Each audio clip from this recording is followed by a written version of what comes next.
আচ্ছা, আপনি কি খাবারের সাথে আলাদা করে লবণ ছিটিয়ে খান? এই অভ্যাসটা কিন্তু আপনার শরীরে মারাত্মক পরিবর্তন ঘটাতে পারে। চলেন কিভাবে তা দেখি। আমরা যখন অতিরিক্ত লবণ খাই, এই লবণের মধ্যে থাকে সোডিয়াম। সোডিয়াম কি করে? তার সাথে সে পানির কণাকে ধরে রাখে এভাবেই। যার ফলে কি হয়?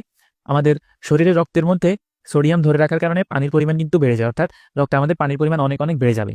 ফলে কি হবে? এই অতিরিক্ত পানি আমাদের রক্তনালীর মধ্যে আরো প্রেসার তৈরি করবে, আরো চাপ তৈরি করবে। আপনার রক্তচাপটা কিন্তু বৃদ্ধি পাবে।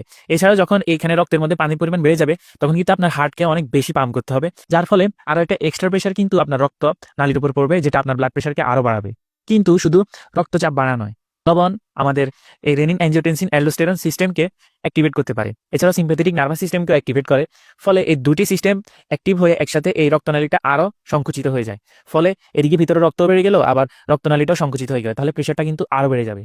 আর দীর্ঘদিন অতিরিক্ত লবণ খেলে এই সিস্টেমটা কিন্তু স্থায়ীভাবে এরকম হয়ে যাবে। ফলে আপনার রক্তচাপ আর আগের মতো চাইলেও স্বাভাবিক হবে না। আবার এই উচ্চ রক্তচাপ কিন্তু আপনার হার্টের মাংসপেশিটাকে পুরো করে দিবে, অর্থাৎ আপনার হার্টের স্বাভাবিক গঠনটা নষ্ট হয়ে যাবে, যার কারণে আপনার হার্ট ফেলিওরও কিন্তু হতে পারে। শুধু উচ্চ রক্তচাপই নয়, লবণ আমাদের কিডনিতে পাথর করতে পারে, আমাদের হাড়ে অস্টিওপরোসিস করে হাড়টাকে ভঙ্গুর করে দিতে পারে।